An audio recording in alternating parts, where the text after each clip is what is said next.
Vamos a hablar hoy de la gula. Hemos hablado hace poco en este programa de la comida, de ciertas convenciones que rodeaban su culto, de los 7 cocineros de Grecia. Sí, señor. Cada uno de los cuales había inventado un plato o una salsa, ¿no? También hablamos de los espartanos, que eran muy rígidos y austeros en su comida. Hablamos de aquella sopa negra que era tan áspera que había que ser realmente muy hombre para tomarla. Recorrimos los banquetes romanos, aquellos ayunos impuestos por el Corán, y algunas extravagancias de algunos reyes, como Enrique I, que era adicto a las anguilas y que murió precisamente a causa de una indigestión con anguilas, no con anguita, con Eduardo, no, nuestro querido amigo sino con anguila. Hoy ilustraremos estas mismas cosas con otros ejemplos. O sea, para algunos en eso consiste el pensamiento. Alejandro Dumas, el autor de Los Mosqueteros y El Conde de Montecristo y de tantas otras cosas, escribió también un libro titulado Mi Diccionario de Cocina, donde cuenta detalles curiosos acerca de la comida. Dumas aparece desde el principio del mundo. Empieza, quiero decir, a contar el tema culinario desde que empezó el mundo. No desde que empezó el libro, como hacen todos. Cita, por ejemplo, la fruta del árbol prohibido que Eva ofreció a Adán. No está tan claro que sea una manzana, hay discusiones al respecto. Algunos entendidos en estas cosas, como el amigo Graves, dicen que no fue una manzana. Bueno, Dumas cita la fruta del árbol prohibido, cita también el plato de lentejas, que desató aquel conflicto entre los hermanitos Jacob y Esaú en las historias hebreas, que sirvió como pago el guiso de lentejas para el derecho de primogenitura, ¿no? Recordarán ustedes, los 2 hermanos, Jacob y Esaú, hijos de Isaac. Un día, Jacob era el primogénito, pero un día estaba muy hambriento y apareció Esaú el Colorado, su hermano, le dice: te doy un plato de lentejas si me cedes tu derecho. Y tenía tanto hambre que accedió. No fue así en realidad, está mal contado. No importa. Dumas dice que la comida sembró tantos pasos en el camino al progreso que no sé qué. Se quedó ahí en medio de la comparación. Siguió comiendo. Quedó la comparación tan pesada de un lado que no la pudo completar del otro. ¿Entiendes lo que pasa cuando uno habla? Sí, las comparaciones son así muchas veces. Es así. Pues dice, sembró, fue tan adelante en el camino del progreso humano que... ¿Y cómo lo terminó? Tendría uno que tener una que sirviera para todas, que da ganas de morirse, por no decir otra cosa. Que no me listo. Que da ganas de morirse sirve tanto para un barrido como para un fregado. Por ejemplo, hizo tanto para la abolición de la esclavitud que... Y ahí pone usted... Dan ganas de morirse. Dumas dice todo eso que le acabo de decir, pero también que Colón había descubierto América buscando las Indias, porque las Indias eran proveedoras de las especias que consumía Europa, y que el monopolio estaba en manos de los venecianos, para no hablar de los turcos que impedían el paso, etc. Muchos de estos condimentos se cotizaban su peso en oro. Por ejemplo, deme 2 lingotes de tomacó. La pimienta, por ejemplo, era tan preciada, era tan cara, que no solo se servía en la mesa, sino que a veces se acompañaban los rescates que llevaban mucho dinero. Por ejemplo, los secuestradores, en vez de pedir dinero, pedían pimienta. Y ahí viene que una suma sea muy picante. Claro, que se usa en ese sentido. Faltando dinero se agregaba pimienta como moneda noble, es decir, ¡ay, me faltan 10 pesos! Pero se sacaba el pimentero, le echaba un poco y sí. Vamos a contar algo acerca de los hebreos y de los primeros cristianos, acerca de la comida. Entre los hebreos, más curiosos que sus comidas eran sus ayunos. El ayuno era obligatorio en el luto, y el que lo observaba, me refiero al luto, solamente bebía agua. Se vestía miserablemente durante el luto o durante el ayuno. El tipo dormía sobre cenizas y no rompía el silencio más que para entonar Lamentaciones, una canción. Era muy riguroso. Los ayunos prescriptos por la ley eran anunciados al son de unas trompetas. Muy bien. En general, los días de ayuno son 3, como bien sabemos. El día del perdón, el Tisha B'Av, que es el día de la destrucción del gran templo de Jerusalén, y el ayuno de Esther Gori, ¿no? Un día antes del Purim, que recuerda la salvación de los israelitas, en fin. El ayuno comienza con la puesta del sol y dura hasta el día siguiente, con la aparición de las primeras 3 estrellas en el cielo. No se puede ni comer, ni beber, ni siquiera agua, señor. Bien. No. Las comidas de los primeros cristianos eran muy poca cosa, ¿no? Aquellos banquetes fraternales celebrados en los días de fiesta se denominaron ágapes, una palabra que siempre nos ha gustado mucho. Era la reunión caritativa de los hombres de toda clase. Tenía por objeto la repartición del pan. Se tomaba estrictamente lo necesario para satisfacer el hambre. Se bebía poco. La palabra ágape es griega y viene de la palabra amor y caridad. San Pablo denunció como enemigos de Cristo a los hombres que hacían de su vientre un Dios. Una sentencia parecida a aquellos que pregonando autosuficiencia dicen, yo hago de mi vientre un Dios. A partir del siglo III parece que había tantos abusos en los ágapes, morfaban como locos, que daba ganas de morirse. Que el concilio de Laodicea, no de la Odisea, no, sino de Laodicea, hizo una serie de prohibiciones que duraron muchísimos años, restringiendo tales o cuales comidas. En la Edad Media, el que morfaba mucho en los ágapes era penado con el atado, lo ataban con una argolla en el cuello, y lo sujetaban y le metían un pedazo de ternera en el cogote. No sé bien, esto es lo que dice aquí. Lo que significa esto en la realidad puede ser lo que usted quiera. Sí, es difícil de visualizar. Si quiere invento uno y listo. Un pedazo de ternera. Agarraban una ternera, sí, imagino, no lo diga. Etcétera. Brantón cuenta que la mujer que comía en la Cuaresma jamón era condenada a pasearse sin ropas por la ciudad. Vamos, todavía. Con un jamón atado a la espalda. Eso es un espectáculo. ¡Viva, viva! Esos eran tiempos. Los tipos incluso les ofrecían jamón, tomá que no pasa nada. Y después la denunciaban. Sí. Bueno, algunas ya venían incluso con el jamón incorporado, me imagino. Las leyendas de la antigüedad hablaban de un rey de Nínive llamado Sardanápalo, que en realidad no se llamaba Sardanápalo, sí le llamaban los griegos. Este era probablemente Asurbanípal de los asirios. Bueno, Sardanápalo, y no sabemos si Asurbanípal, ofrecía 1000 piezas de oro al cocinero o aficionado que descubriese un plato nuevo. Parece que sus días estaban plagados de fiestas y orgías. No parece. No. Un tipo que vaya de orgía en orgía no va a andar perdiendo tiempo en regalarle plata a un cocinero porque le invite un plato nuevo. ¿Qué me importa a mí si estoy de orgía en orgía? Deme un pancho. Cuando unas tropas enemigas decidieron invadir Nínive, Sardanápalo reunió todas sus riquezas en el palacio, le prendió fuego al edificio y prefirió morir con todos sus bienes antes que vivir en la cautividad. Esto lo dicen de Sardanápalo, qué sé yo, anda a saber. En tiempos no tan posteriores, la ciudad de Crotona, al sur de Italia, se hizo célebre, primero por haber destruido a su primer rival, Sibaris. Los habitantes de Sibaris eran grandes comedores, por decirlo así, y bebedores.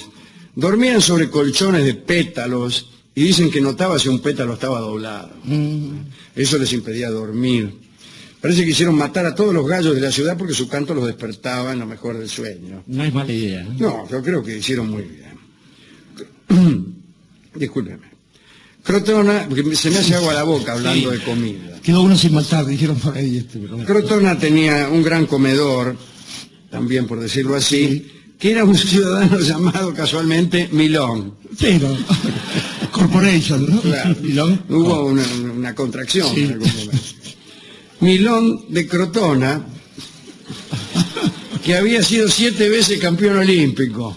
No, parece que un día cargó sobre sus espaldas un novillo, lo transportó durante 120 pasos, lo mató de una piña en la cabeza, lo hizo asar y se lo formó, se lo morfó entero. Era lo único que le faltaba. De Milón se cuenta también que diariamente comía 7 kilos de carne y 8 kilos de pan para reempujar. Claro. Y bebía 15 litros de vino, que también está proporcionado. Hemos hablado aquí hace poquito también de Heliogábalo, un emperador sirio que entró a Roma en un carro tirado por mujeres desnudas. Qué lindo entrar en Roma sobre un carro tirado por mujeres desnudas, ¿no? Y caballos de fuerza tenía, etcétera, ¿no? Claro, y el tipo ahí, huella, cuay. Sarasa. Parece que tenía un cronista dedicado exclusivamente a anotar sus banquetes. Y han llegado estas anotaciones hasta nuestros días. Parece que se hacía servir pasteles de lengua de pavo real, mozo. ¿Tiene lengua? O si no, de Ruiseñor o de Faisán, es lo mismo. Se jactaba de no haber bebido nunca 2 veces en un mismo vaso, aún sin haber leído a Heráclito, me imagino. Y teniendo en cuenta que sus vasos eran de oro y plata, se puede calcular lo que costaba este prurito. Se cuenta que envió a construir una torre para poder esconderse en caso de peligro de muerte, y allí guardaba todo tipo de comidas. También llevaba un anillo con una esmeralda hueca llena de veneno para no sufrir torturas en caso de que lo capturaran. Esto era muy común entre los reyes y espías, y por si fuera poco tenía un puñal de oro y una cuerda de oro y seda para ahorcarse si todo el resto fallaba. Una vida extraordinaria. Un hombre precavido. Bueno, lo mismo que Mitrídates fue sorprendido cuando hacía sus necesidades más íntimas y lo asfixiaron con una esponja de manera que no le sirvió de nada ni el veneno ni nada. Bien. El emperador Claudio Albino, uno de los 5 que hubo en el año 193 después de Cristo, se comió en un desayuno 500 higos. ¿Me entendés lo que te digo? Te habrán salido boqueras, ¿no? No, sí. Pero se comió 500 higos, 100 duraznos, Claro. durazno a 40 y 100, 100 melones, Ajá. 4 docenas de ostras, que es nada, Sí. y 2 kilos de uva, que ya el tipo se ve que le daba repugnancia. Para no despreciar, dice. Estoy lleno, dice. Me como 2 kilitos y ya está.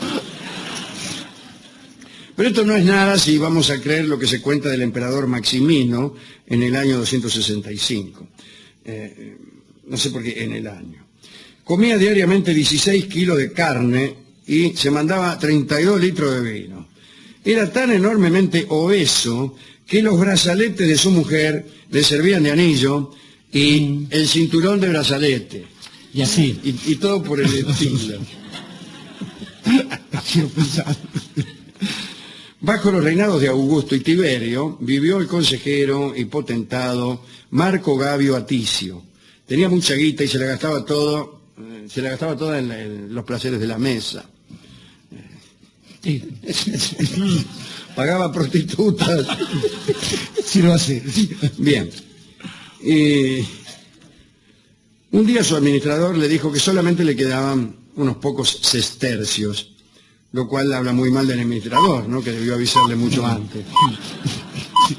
Pero creo que lo conozco, ese administrador. Ni me lo nombre.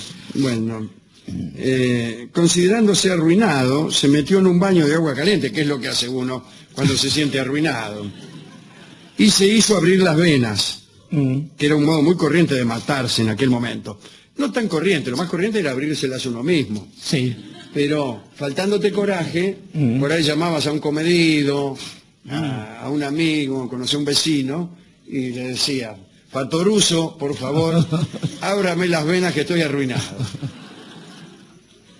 Y aquí hablemos de Levi-Strauss, que observó en sus análisis de los modales de la mesa que el comer decorosamente es una costumbre europea moderna y que con el tiempo fueron reprimiéndose en la mesa una serie de actos espontáneos, como comer con los dedos, etc. San Pedro Damián cuenta con indignación que la esposa de Pedro Orseolo, este no lo tengo, que era el duque de Venecia, en vez de comer con los dedos usaba 2 púas. Ajá. Mirá vos, quizá un tenedor, ¿no? Y el tipo consideraba esto un lujo insensato, que sin duda le atraería la cólera divina a ella y a su marido. Efectivamente, ambos murieron de peste. Como casi todos comían con los dedos, algunos pueblos utilizaban para limpiarse heno o aserrín. Claro. Límpiese, querido conde, lo garfio con este aserrín que le afané al gato. Los espartanos se limpiaban con pedazos de pan, que luego arrojaban a los perros. ¡Qué desperdicio! Sí. Que luego se comían. Mucho más rico. Claro. Los romanos se pasaban lienzos perfumados por las manos y la cara. Pantalones. Pantalones. El pantalón perfumado y se lo pasaban por las manos y la cara. Más tarde aparecieron los lavaderos, que en otro orden de cosas, que eran unas fuentes que se dejaban cerca de los comensales para el aseo. Una palangana con agua, dice, querido conde, metale nomás. En los banquetes medievales también los bufones eran parte de la diversión. Eran la diversión.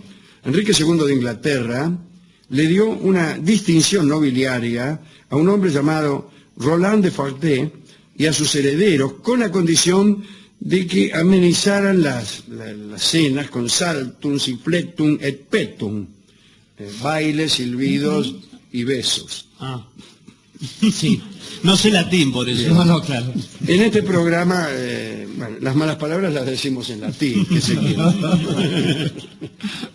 Digamos para terminar que desde tiempos remotos los banquetes incluían la presencia de los llamados parásitos. Ajá. Eran clientes o criados que se presentaban en la mesa para acompañar a un hombre rico. En Grecia y Roma, estos colados se sentaban lejos de la mesa central, se les servía último y no se les ofrecían algunas de las exquisiteces. Estaban obligados a hacer bromas, pero también estaban obligados a dejarse ridiculizar a cambio de las comidas. El emperador Augusto tenía uno de estos acompañantes, llamado Gaba, que era invitado siempre con su esposa Irene, pero parece que el emperador estaba fascinado por Irene, y Gaba tenía que mantener los ojos cerrados mientras Augusto devoraba con los ojos a su mujer. Pero cierto día un esclavo trató de robarle el vino a Gaba. Gaba sacó la espada, atravesó al hombre y dijo, solo estoy dormido en lo que se refiere al emperador. Bien. Después fue condenado a muerte igual, y la bella Irene se quedó en manos de Augusto, así que de nada le sirvió la discreción a aquel pobre hombre. No me... recuerda, Marvin, ¿cuánto era el autor? Sí, de Bueno para Comer, un antropólogo que ha escrito este libro interesantísimo, que hemos recomendado muchas veces. Sí. Bueno, ¿quién quiere dedicar este banquete, estas cosas? Si quieren, incluso acabamos de repartir toda clase de bocados exquisitos entre la concurrencia.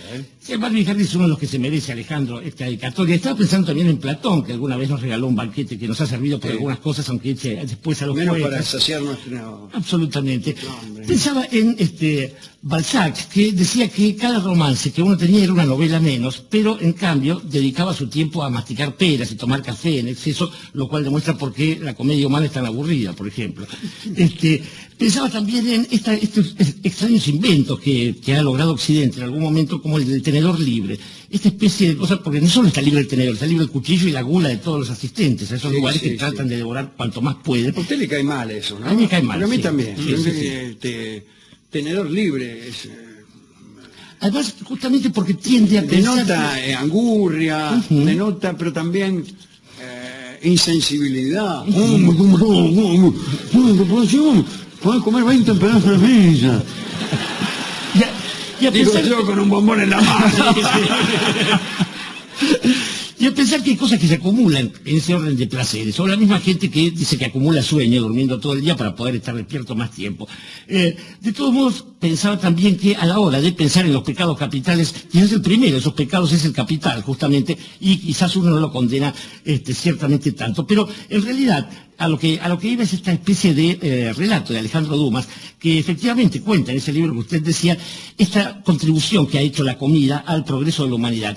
Y efectivamente el primero de esos regalos, la primera de esas contribuciones tiene que ver con la cocción de los alimentos, a pesar de Levi Strauss y el del sushi que se ha puesto de moda en los últimos años. Digo, porque efectivamente la consecución del fuego, en búsqueda de tener algo para cocer los alimentos, permitió después que el fuego se usara para otras cosas, porque justamente en la elaboración de una comida no es tanto ese resultado en términos cuantitativos lo que garantiza el sabor, sino el proceso de cocción, aquella forma en que se va macerando una carne determinada o una pasta, y después ese tipo de trabajo es el que va a dar mucho más placer al momento, que es el más reducido, el momento de consumirlo. Quizás porque todas las cosas que se pueden disfrutar como resultado es porque se han elaborado con cierta paciencia, con una dedicación profunda, como si la vida misma, creo que es esa la única enseñanza que podemos sacar de esto, debiera irse saboreando y modelando muy despacito, a fuego lento. Es que el hombre se quema despacito. Y a eso le llama la vida, ¿no? A fuego lento escucharemos por el guitarrista de cabecera de nuestro programa, el querido Juanjo Domínguez.